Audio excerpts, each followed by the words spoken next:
आज की हमारी प्रॉब्लम है सब एरे सम्स डिविजिबल बाय के। इस प्रॉब्लम में हमें एक इंटीजर एरे दिया हुआ है और एक के दिया हुआ है। हमें रिटर्न क्या करना है? नंबर ऑफ नॉन एम्प्टी सब एरेज जिनके एलिमेंट्स का सम डिविजिबल बाय के हो। जैसे हमारा एरे ये था, के 5 दिया था। तो अगर हम इसमें सब एरे देखें, हमारा 4 5 0 -2 -3 1, ये सारे एलिमेंट्स, इनका सम कितना है? 9 + 0 9, -2 7, -3 4, +1 5। 5 को अगर 5 से डिवाइड करें तो कंप्लीटली डिविजिबल हो जाता है। तो ये हमारा एक वैलिड सब एरे है। सिमिलरली 5 5 0 5 0 -2 -3, इनका सम भी जीरो आएगा। ये जीरो है ही।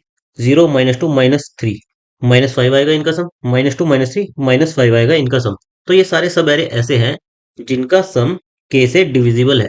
तो हमें इन्हीं का काउंट, हमारे 7 आए तो इन्हीं का काउंट हमें रिटर्न करना है। नाउ ये जो प्रॉब्लम है हमारी, ये हमारी कल की प्रॉब्लम कंटिन्यूअस सब एरे सम, उसका फॉलो अप है। हमारे कंटिन्यूअस सब एरे सम, उस प्रॉब्लम में हमें क्या दिया था? अगर हमारा एक भी सब एरे ऐसा एग्जिस्ट करता है तो हमें ट्रू रिटर्न करना है। इसमें हमें क्या चाहिए? जितने भी सब एरे एग्जिस्ट करते हैं हमारे वैलिड, उन सबका काउंट हमें रिटर्न करना है। तो मैं रिकमेंड करूंगा कि आप पहले कंटिन्यूअस सब एरे सम, इस प्रॉब्लम को सोल्व करो। इस प्रॉब्लम का वीडियो लिंक मैं ऑलरेडी डिस्क्रिप्शन में डाल दूंगा।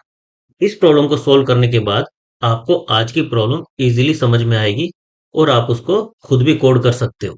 हमारी कल की प्रॉब्लम से कंटिन्यूअस सब एरे सम, उससे एक चीज हमें क्लियर हो गई थी कि हमें प्रीफिक्स सम, इस अप्रोच का यूज करना है। हमारा जो गिवन एरे होगा उसका पहले हमें प्रीफिक्स सम एरे बनाना है।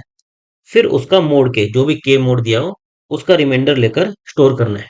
इस एरे, हमारे प्रीफिक्स सम मोड के इस एरे का हम यूज कैसे कर सकते हैं? हमने ऑब्जर्व किया था कि जो भी हमारे सेम रिमाइंडर होंगे, जैसे यहाँ पर 5 है, यहाँ पर 5 है, तो इनके बीच का जो सब एरे होगा, ये वाला सब एरे, इनके एलिमेंट्स का सम, जैसे 2 और 4, इनके एलिमेंट्स का सम हमारा के से डिविजिबल होगा ही होगा। हमने क्या किया, हमारा 23 2 4 6 7, ये एरे कि हमने मान लिया 6। इसका प्रीफिक्स सम ले तो क्या आएगा? 23 + 2 25 + 4 29 + 6 35 + 7 42। फिर इन सभी का अगर हम 6 से मोड ले, कि हमारा 6 है, 6 से मोड ले, तो हमारा क्या आएगा? 5 आएगा। 23 mode 6 5, 25 mode 6 1, 29 mode 6 5, 35 mode 6 5, 42 mode 6 0, ये आएगा।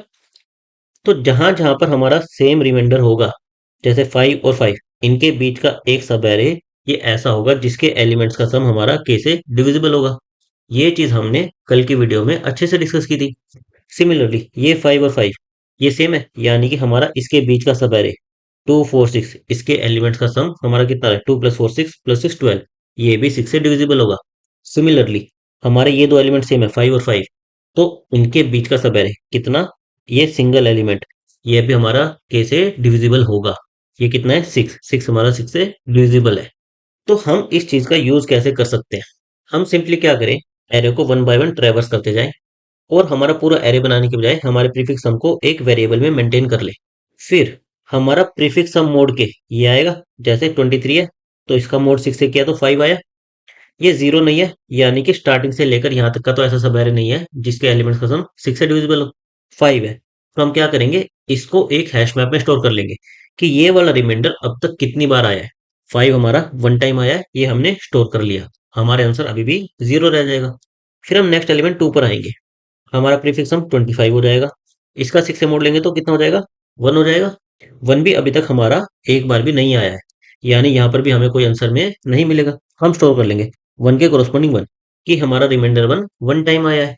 फिर नेक्स्ट हम 4 पर आएंगे, हमारा प्रीफिक्स सम हो जाएगा 29, इसका मोड लेंगे तो कितना आएगा? 5। हम सर्च करेंगे 5 हमारा कितनी बार पहले आया है, ये हम हैश मैप से निकाल लेंगे। अब तक हमारा एक बार आया है, यानी कि हमारे आंसर में 1 ऐड हो जाएगा। कौन सा 1 ऐड होगा? जहां पर भी पहले 5 आया होगा उसके बाद से लेकर करंट एलिमेंट तक का इंडेक्स। ये हमारा 2 और 4, ये वाला एलिमेंट, हमारा 5 वन टाइम आया था, तो डायरेक्ट हम अपने आंसर में 1 को ऐड कर सकते हैं। और हमारा सब एरे कौन सा होगा? जहां पर 5 आया था उसके बाद से शुरू होकर हमारे करंट एलिमेंट तक। अब हमारा 5 आ गया, तो नेक्स्ट आइटेशन पे हम क्या करेंगे, इसको अपने मैप में अपडेट कर देंगे कि अब हमें 5 टू टाइम्स मिल चुका है, एक बार यहाँ पर एक बार यहाँ पर। अब हम 6 पर आएंगे, 29 + 6 35, और इसका मोड लेंगे 6 के साथ, हमारा कितना हो जाएगा? 5 आएगा।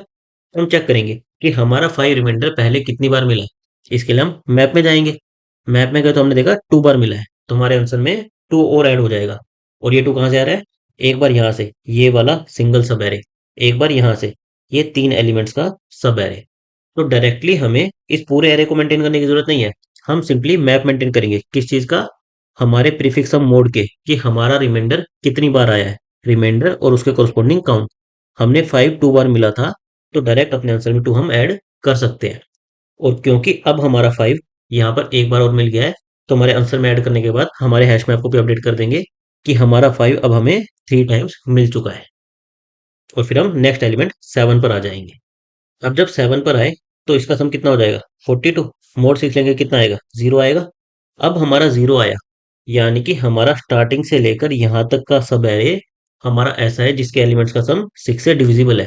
तो एक तो यहीं से हम अपने आंसर में ऐड कर देंगे। और फिर चेक करेंगे कि क्या हमारा 0 पहले भी कभी आया था। मान लो अगर 0 यहाँ पर आया होता, तो हमारा ये वाला सब एरे भी ऐसा होता जिसके एलिमेंट्स का सम 6 से डिविजिबल है। अभी तो हमारे मैप में देखिए 0 कभी आया ही नहीं, तो हमारा आंसर एज इट इज रह जाएगा, कुछ भी ऐड नहीं होगा।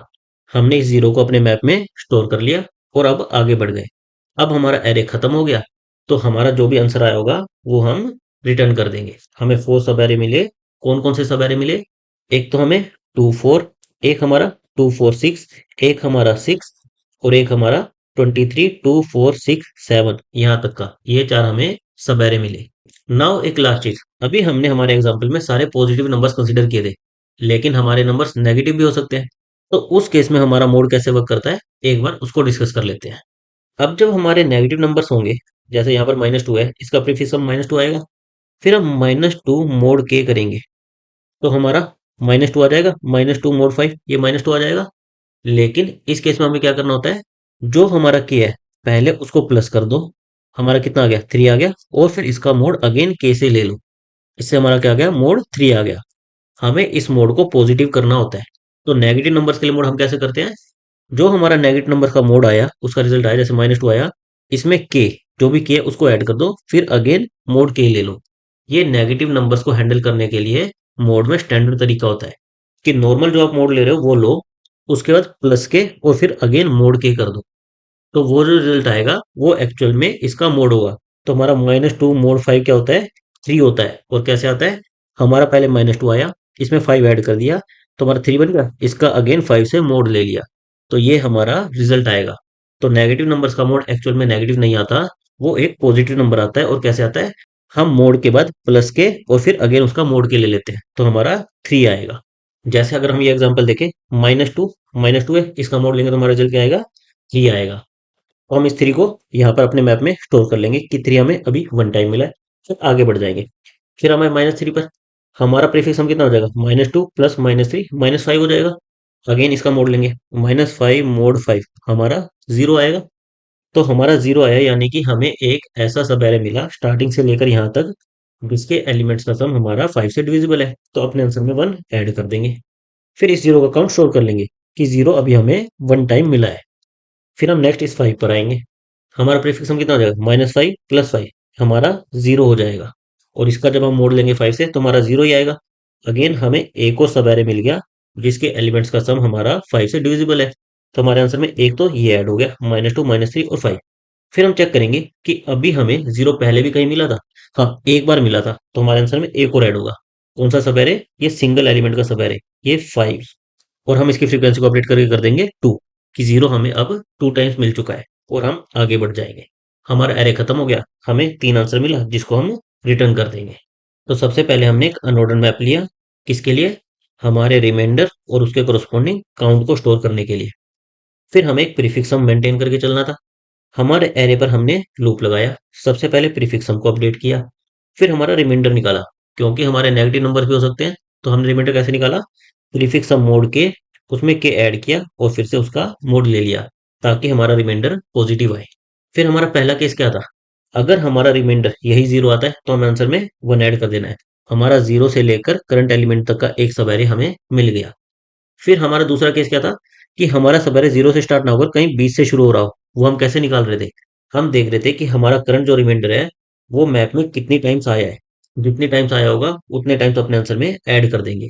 जैसे अगर यहाँ पर 0 आया होता, तो इतना सब एरे हमारा एक वैलिड सब एरे होता। यहाँ पर भी एक 0 आया होता, तो इतना सब एरे ये भी एक वैलिड सब एरे होता। जितनी बार हमारा एक रिमाइंडर आया है, उतने टाइम्स हम अपने आंसर को ऐड कर देंगे। ये हम किससे फाइंड आउट कर लेंगे? हमारे मैप की हेल्प से।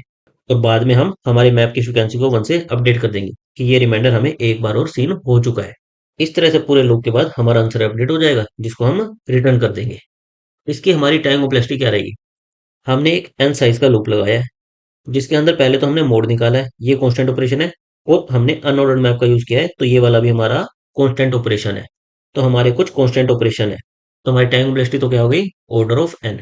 और हमारी स्पेस कॉम्प्लेक्सिटी क्या रहेगी? हमने एक मैप का यूज किया है, तो हमारी स्पेस कॉम्प्लेक्सिटी भी हो जाएगी order of n। Thank you guys.